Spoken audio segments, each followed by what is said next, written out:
paz do Senhor, amado irmão. Aqui quem vos fala novamente é o irmão Alex Cruz, dando continuidade aqui ao comentário do livro de Jó, hoje no capítulo 19. Esse capítulo vem após uma outra fala de um amigo seu, uma fala de Bildade, que não teve compaixão dele, que no capítulo 17 Jó lamenta e clama pela morte. Tanto sofrimento, tanta dor, ele clama que a morte venha logo, que o descanso venha logo para ele. No capítulo 18, Bildade o agrava novamente, faz um discurso narrando a vida do perverso. E aqui no capítulo 19 ele começa questionando novamente os seus amigos. Nos versos de 1 a 3 ele pergunta novamente por que os amigos dele têm sido tão intolerantes. Acompanhe comigo os versos 1 a 3. Então respondeu Jó: até quando afligireis a minha alma e me quebrantareis com palavras? Já 10 vezes me vituperastes e não vos envergonhais de injuriar-me. Aqui na nova versão internacional fala: vocês já me repreenderam 10 vezes, não se envergonham de agredir-me? O verso 3. Então Jó, ele começa fazendo esse questionamento. No verso 22 ele fala: por que me perseguis como Deus me persegue, não cessais de devorar a minha carne? Ele continua falando para os amigos: por que tamanha perseguição? Mas esse capítulo também, na continuidade aqui, tem um momento da guinada na fé de Jó. No verso 25 ele fala: porque eu sei que o meu Redentor vive e por fim se levantará sobre a terra. Esse momento aqui, Jó tem uma guinada na sua fé. Mas vamos dar continuidade aqui no comentário aqui em ordem. Como falei, nos versos 1 a 3 ele questiona os amigos. Aí nos versos 6 a 12 ele narra como Deus o teria atacado. Como eu falei anteriormente, nesse tempo, na antiguidade, nesse contexto histórico da época, acreditava-se muito, aquele que cria em Deus, aquele que servia a Deus, que tudo vinha de Deus. A gente já sabe, porque no início do capítulo Deus fala que Satanás podia tocar na vida de Jó. Então a gente sabe que tudo isso foi o diabo que atacou a Jó, que o feriu, que levou os seus bens, que levou seus filhos, com a permissão de Deus. Mas naquele momento lá, naquela época, eles acreditavam que tudo era a mão de Deus realmente agindo contra a vida dele. Para a gente ver, tamanha era a fé de Jó. Ele acreditava que tudo vinha de Deus mesmo. Hoje a gente sabe que Deus permite que o diabo às vezes toque em nossas vidas, mas aqui a gente sabe também que não foi Deus de forma ativa que tocou na vida de Jó, mas que foi Satanás. Aí ele narra aqui como que ele acredita que Deus tenha tocado na vida dele, Dos versos 6 a 12, vamos ler, acompanha comigo. Saibam que foi Deus que me tratou mal e me envolveu em sua rede. E grito: é injustiça, não obtenho resposta. Clamo por socorro, todavia não há justiça. Ele bloqueou o meu caminho e não consigo passar. Cobriu de trevas as minhas veredas. Despiu-me da minha honra e tirou a coroa de minha cabeça. Ele me arrasa por todos os lados, enquanto eu não me vou. Desarraiga a minha esperança como se arranca uma planta. Sua ira acendeu-se contra mim. Ele me vê como inimigo. Suas tropas avançam poderosamente, cercam-me e acampam ao redor da minha tenda. Então ele fala aqui como que Deus tem atacado a vida dele, tem agido contra ele.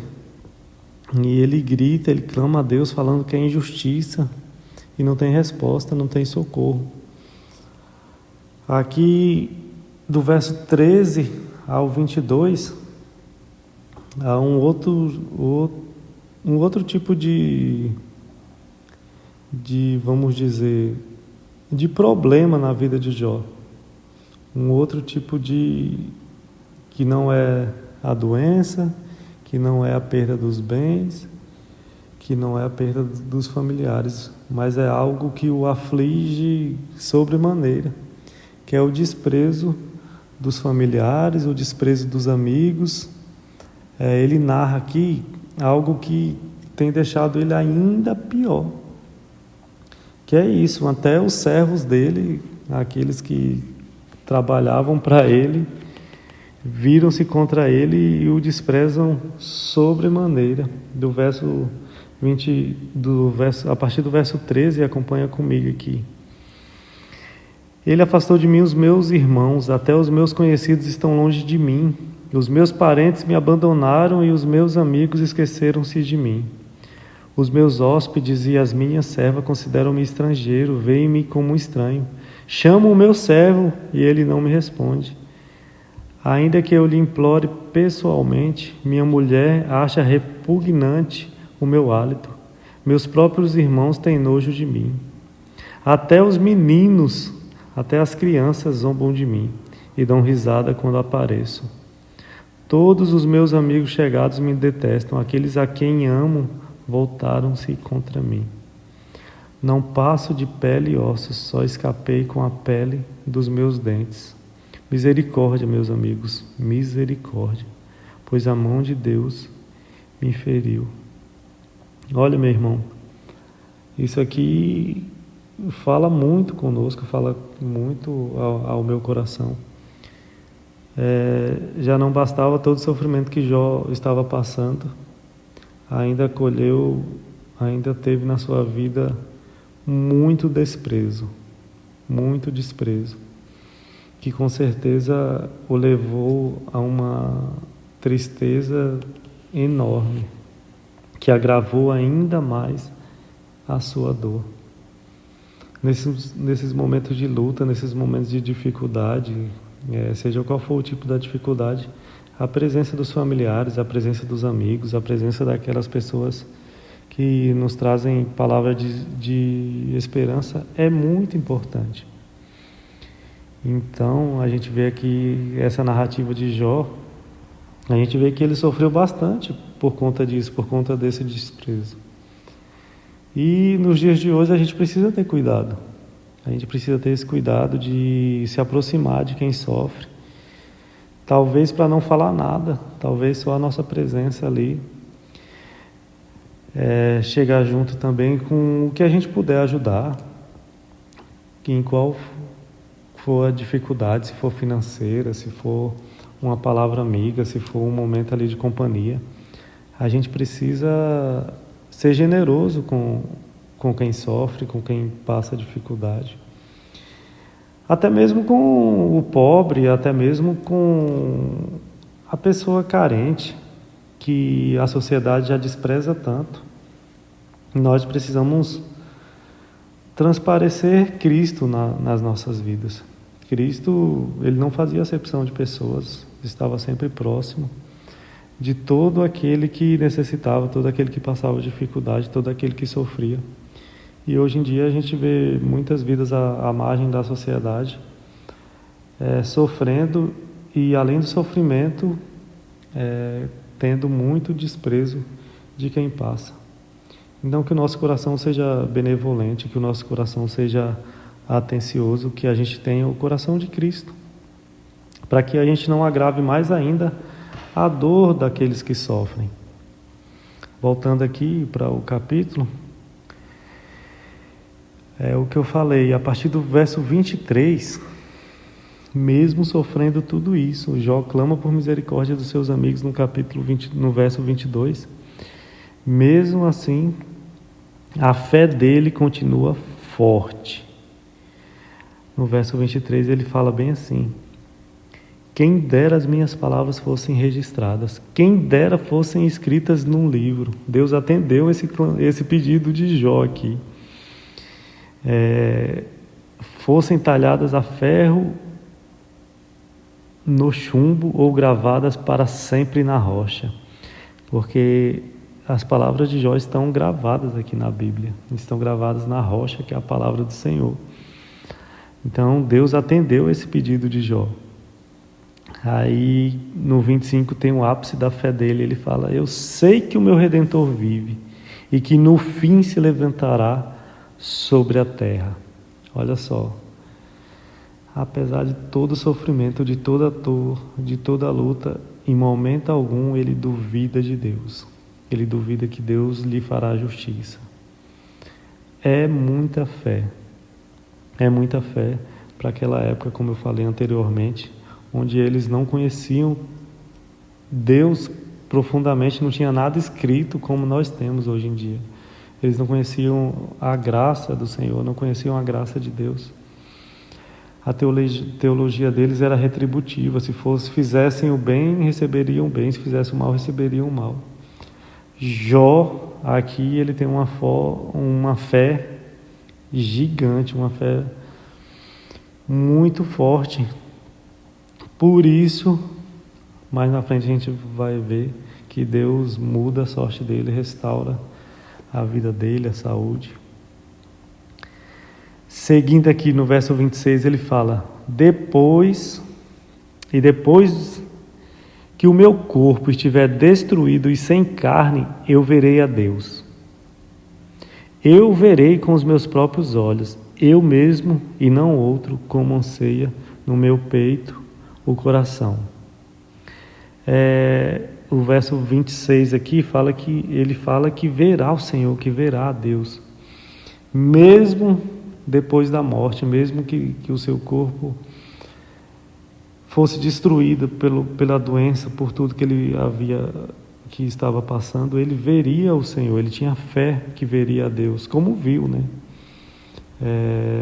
Mas ele viu vivo, a saúde dele foi restaurada, ele não acreditava mais que veria a Deus vivo, mas ele tinha fé na ressurreição, ele tinha fé que o seu corpo seria ressuscitado e que ele veria a Deus, ele tinha certeza disso. Mas Deus foi misericordioso e galardoador com ele ainda em vida, porque Deus, mais na frente, a gente vai observar que Deus restaura a sorte dele, restaura a saúde dele, restaura a vida dele. Então a gente observa aqui a fé que Jó teve. Meu irmão, a gente aprende muito com isso aqui. Não importa a luta, não importa a dificuldade que a gente passe, que a nossa fé seja forte, seja grande, igual à fé de Jó. Que a gente não se abale de maneira alguma no que diz respeito ao nosso relacionamento com o Senhor. Porque é isso, o diabo nos ataca de todos os lados, lança setas de todos os lados. E às vezes quando a gente dá abertura, a gente acaba fraquejando, acaba caindo, e o diabo tenta mais ainda abalar a nossa fé para nos afastar de Deus.